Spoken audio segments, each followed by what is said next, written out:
He was doing all my, every time he starts, the police pull him out, every time. I love to tour. When Michael Jackson died in June 2009, he was the most famous entertainer on the planet. He had sold hundreds of millions of records. He owned one of the most valuable music catalogs on Earth. And according to the court documents filed after his death, he was roughly $500 million in debt. Not $500 million in the bank, $500 million in the hole, owing money to more than 65 separate creditors, with some of those loans in default and stacking interest by the day. The king of pop, the single biggest selling artist in history, died effectively broke. And here is the part that makes no sense until you understand the business underneath it. Within a few years of that same death, his estate had wiped out every penny of that debt and turned into a money machine that has since generated more than $2 billion. The man died insolvent. The corporation he left behind became one of the most profitable entertainment estates that has ever existed. So this is not really a video about a pop star. It is a video about one of the strangest financial stories in modern history. How a child performer became the highest paid entertainer alive. How he made a single investment in 1985 that was so brilliant it still prints money 4 decades later. How he then spent so recklessly that the smartest deal in music history could not save him from drowning. And how, in the ultimate twist, dying turned out to be the best financial move he ever made. We are going to follow every dollar. The money he earned, the money he spent, the money he borrowed, and the money he is still earning right now years after he is gone. Let's get into it. It starts, as these stories so often do, with a child who never got to keep his own money. In 1969, Michael and his brothers exploded onto the scene as the Jackson 5, and they did it with a violence that almost no act in history has matched. Their first 4 singles all hit #1. Within a year, songs like ABC and I'll Be There were each selling over 3 million copies. They were knocking the Beatles off the charts as literal children. But here is the first lesson in the Michael Jackson money story, and it is a brutal one. The group was signed to Motown on a royalty rate of around 2.8%. 2.8%. For every dollar their music generated, the label kept the overwhelming majority, and the children who actually made it split a sliver between them. Across their first 3 years, the Jackson 5 sold over 30 million singles and millions of albums, and toured almost constantly, playing well over 100 shows across multiple countries. The act, as a business, generated somewhere between roughly $40 and $60 million in today's money. The brothers' actual cut was a fraction of that, and that fraction was split 5 ways and funneled through their father. By the time the family realized how badly the math worked against them, industry observers estimated the Jackson 5 were contributing as much as 1/3 of Motown's entire yearly revenue. 1/3 of one of the most important record labels in American history, generated in significant part by a group of brothers earning under 3 cents on the dollar. This is the original wound. This is the thing that teaches Michael, before he is even old enough to drive, that being the talent is not the same as being the owner. The talent gets famous, the owner gets rich. And the gap between those two things is where almost every broke musician in history has fallen. And young Michael saw none of it as his own. He talked later about receiving royalty checks for $200,000 as a kid, cashing them, taking out a few dollars for candy, and handing the rest over. The money flowed through his father and into the family pot. The most gifted entertainer of his generation spent his entire childhood as the engine of a business he had no ownership in and no control over. That experience, being the source of a fortune you cannot touch, is the key that unlocks everything Michael Jackson did with money for the rest of his life. Because the moment he could control it, he was going to control all of it. The first taste of that control came when the family left Motown. The patriarch negotiated a jump to Epic Records, a CBS subsidiary, and the royalty rate leapt from under 3% to around 20%. Overnight, the same music was worth roughly 7 times more to the people making it. That single renegotiation is the first sign of the pattern that would define Michael's genius. He understood, earlier and more ruthlessly than almost any artist of his era, that the song is not where the real money lives. The contract is. Then came the solo career, and the numbers stopped looking like music industry numbers and started looking like corporate ones. His first adult solo album, album, Off the Wall, sold over 5 million copies in its first year and became the best-selling album by a black artist up to that point. On his favorable new royalty rate, that one record alone earned him in the neighborhood of $30 to $40 million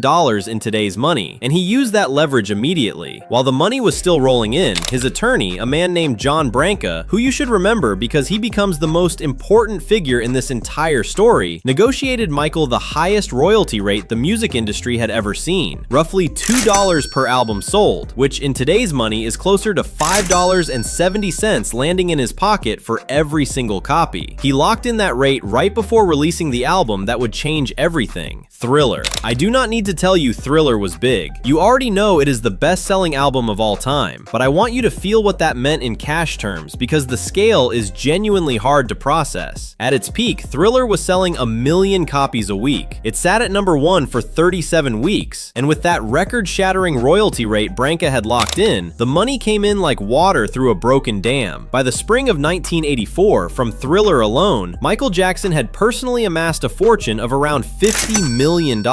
In today's money, closer to $147 million, off the back of one album. And this is where you start to see the two Michaels who will fight each other for the rest of his life. Because the moment he had real money, he revealed two opposite instincts at the exact same time. The first instinct was the investor, the genius. When his record company refused to fund the now legendary Thriller music video, Michael paid for it himself, then recouped the cost by filming a behind-the-scenes documentary and selling it on the brand new format of home video, where it became the best-selling video cassette in the world. That is not an artist. That is a businessman turning a cost center into a profit center in real time. The second instinct was the spender. With his Thriller fortune, he built Neverland in his imagination years before he bought the ranch, pouring money into a fairy tale estate with a private zoo, an amusement park, a movie theater. The same man who would squeeze an extra $2 million out of a making-of documentary would also spend without any apparent ceiling on whatever his imagination desired. Hold on to that contradiction, the investor and the spender, because the entire tragedy of his finances is the story of the spender slowly strangling the investor. But in 1985, the investor made the single greatest move of his life. Paul McCartney, of all people, had once explained to Michael over dinner how the real money in music is not in singing the songs, it is in owning them. Owning the publishing rights means you get paid every single time a song is played, performed, put in a film, or used in a commercial, forever, whether you wrote it or not. McCartney was describing his own strategy. He had no idea he was handing Michael Jackson the blueprint that would, in one of the great ironies in music history, end with Michael buying the rights to the Beatles' own catalog out from under him. In the summer of 1985, a catalog called ATV came up for sale. It contained nearly 4,000 songs, including around 250 Beatles compositions. Hey Jude, Yesterday, Let It Be, Come Together. It also held songs by Bruce Springsteen, Bob Dylan, Elvis, Little Richard, and the Rolling Stones. McCartney and Yoko Ono had reportedly considered bidding on it together but decided the price was too high. Michael Jackson did not blink. With Branca orchestrating months of tense negotiations, he bought ATV on August 14th, 1985 for $47.5 million. I want to stop here because this is the financial heart of the entire video. Everyone remembers Michael Jackson as a singer, but the most important thing he ever did with money had nothing to do with his own voice. At 27 years old, he spent $47 million to become the owner of one of the most valuable libraries of intellectual property on the planet. He did not buy a mansion or a car with that Thriller money. He bought an asset that generated cash automatically, that appreciated for decades, and that other people, including the Beatles themselves, had to pay him to use. Before he bought it, that catalog was earning around $15 million a year. He went from being a worker who sang for royalties to being an owner who collected them in his sleep. Moonwalker to mogul in a single signature. It strained his friendship with McCartney permanently, and it was, by almost universal agreement, the smartest financial decision any musician has ever made. And for the next decade, the investor and the spender ran neck and neck, both at full speed. The earnings during this stretch are almost hard to believe when you see them laid out. But before the bad era, there was one more chapter that tells you everything about the two Michaels. In 1984, he and his brothers launched the Victory Tour, which grossed around $75 million and was, at the time, the highest grossing tour ever staged. They also landed a $5 million endorsement deal with Pepsi, and then Michael did something that no spender would ever do. The tour drew a public backlash over its bloated costs and high ticket prices, and to quiet the crisis, Michael gave away his entire share of the profits to charity, an estimated $5 million. He even gave the settlement money from the Pepsi commercial accident, where his hair caught fire during filming, straight to the hospital that treated him. The man could be ruthless about earning, and then turn around and give millions away on principle. That same contradiction follows him to the grave. Then came the bad era, and the numbers stopped looking like music industry numbers and started looking like the GDP of a small nation. The Bad album and its world tour turned Michael into a touring juggernaut. Just 14 shows in Britain and Ireland grossed nearly $27 million. The full Bad World Tour grossed $125 million and became the highest grossing tour of the decade. Forbes named him the highest paid entertainer in the world, not once but repeatedly, with single year earnings hitting $60 and $65 million at a time when that was an almost unimaginable sum for a performer. He even had a best-selling autobiography, Moonwalk, and a feature film, Moonwalker, that he personally funded to the tune of more than $30 million and recouped through home video sales. Every instinct was vertical. Own the music, own the film, own the book, own the merchandise, capture every dollar the brand could possibly generate. Then came the 1991 deal with Sony, a contract so ambitious it was less a record deal than a corporate merger. Sony agreed to pay him advances totaling $50 million and partner with him across albums, films, television, and video games. "We're married to him now," a Sony executive said. They had no idea how literally that would come to be true. By 1993, Forbes estimated Michael Jackson's net worth at around $150 million. He owned his catalog free and clear. His own album royalties were among the highest in the industry. His investment was throwing off tens of millions a year on its own. On paper, in the early 1990s, Michael Jackson had done everything right. He had escaped the trap of his childhood. He was no longer the engine of someone else's fortune. He was the owner of his own. And then, almost immediately, it began to fall apart because the spender was about to win. In the summer of 1993, the first child sexual abuse allegation surfaced. I am not here to litigate those accusations, which Michael denied and which were never proven in criminal court. This is a video about money, so I am going to talk about them only in the way that is relevant to the money, which is this. Scandal is expensive, catastrophically expensive. The 1993 case was reportedly settled in a civil agreement for a sum widely reported in the range of $20 million or more. And that was just the beginning of a pattern. Legal fees, settlements, a second criminal trial in 2005 that, while it ended in acquittal on all counts, cost a fortune to fight, dragged on for months, and effectively ended his ability to earn at the level he once had. Here is the mechanism that destroyed him, and it is pure finance, not tabloid. Michael Jackson's income was tied to his image. Endorsements, touring, new music, all of it depended on him being the most beloved entertainer on earth. The scandals did not just cost him legal fees directly, they poisoned the income streams themselves. Sponsors fled, tours got harder and more expensive to mount, new music slowed to a trickle, and with it, the royalty checks that had once flooded in. Think of his finances as a business with enormous fixed costs and a revenue line that suddenly cratered. Neverland still cost $3 million a year to run, whether or not he released an album. The staff still needed paying, the mansion still needed maintaining. When the income side collapsed but the spending side stayed frozen in place, the gap had to be filled somehow, and there was only one place left to fill it from: the asset, the catalog. The one thing he had been brilliant enough to buy was now the only thing standing between him and total collapse. And so, piece by piece, he began to feed it into the fire. And what spending it was. His crown jewel purchase came in 1988 when he bought the Santa Barbara property he would turn into Neverland Valley Ranch for $19.5 million.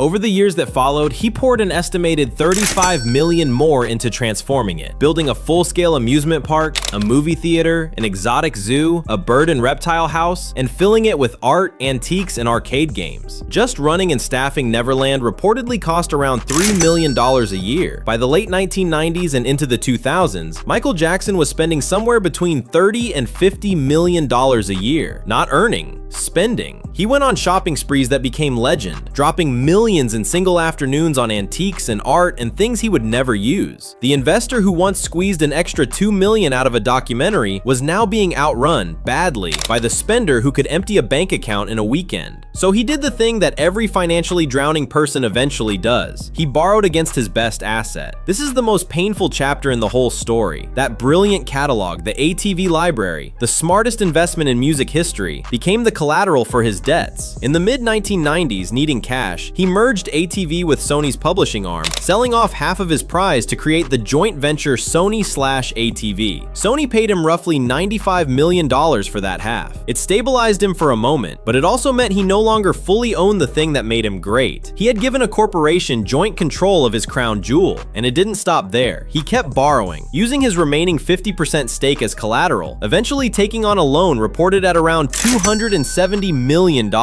And then, according to later testimony, he spent that entire $270 million plus another $120 million on top of it in just a few short years. Read that slowly. He borrowed nearly $300 million against the greatest asset he owned, and then spent it, and then spent more. The asset was a fountain of money. He had turned it into a fountain of debt. By the time we reach 2009, the picture is almost unbearable. Michael Jackson, the man who understood ownership better than any artist of his generation, was over $500 million in debt, on the verge of bankruptcy, owing money to more than 65 creditors. To dig out, he had agreed to a 50-show comeback residency in London called This Is It, a desperate, grueling attempt to earn his way back to solid ground. He was rehearsing for those shows when he died, less than 3 weeks before the first one. He died, in the most literal sense, while trying to outrun his own spending. Now stop with me for a second, because we are at the turning point of the entire story, and I want to make sure you see the whole shape of it before we go on. Here is the paradox laid bare. Michael Jackson was simultaneously one of the smartest and one of the most reckless money minds in entertainment history, and he was both of those things at the exact same time for decades. The same man who bought the Beatles catalog for $47 million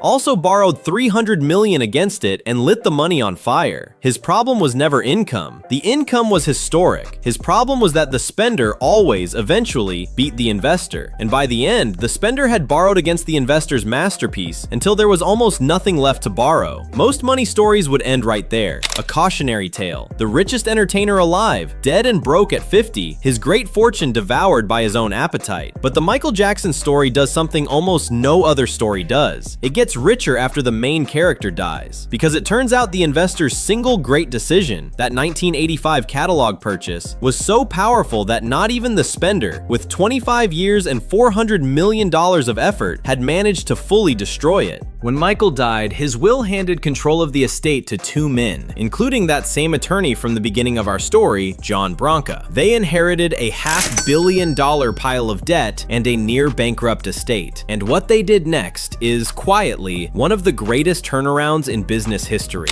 They moved fast. The very first thing they did was negotiate a deal for Michael's future recordings with Sony, reported at around $250 million. At the time, the largest recorded music deal in history.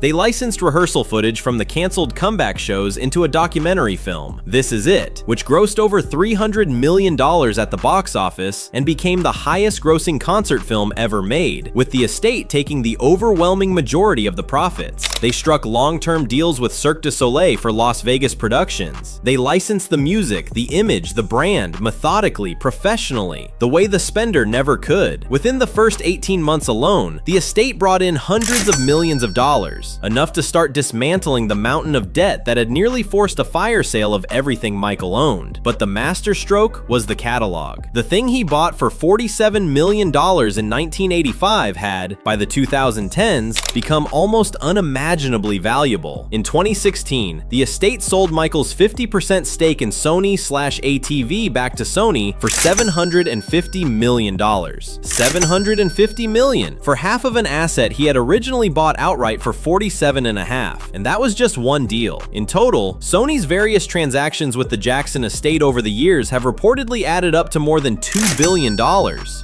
Let that sink in against the debt. He died $500 million in the red. The single asset he had been smart enough to buy in 1985 and reckless enough to nearly destroy generated in the hands of disciplined managers enough money to erase that entire debt and build a multi-billion-dollar fortune on top of it. Since his death, the estate has generated over $2 billion and has repeatedly ranked as the highest-earning celebrity estate in the world. The debts are gone. The estate today is valued somewhere between $2 and $3 $3.5 billion.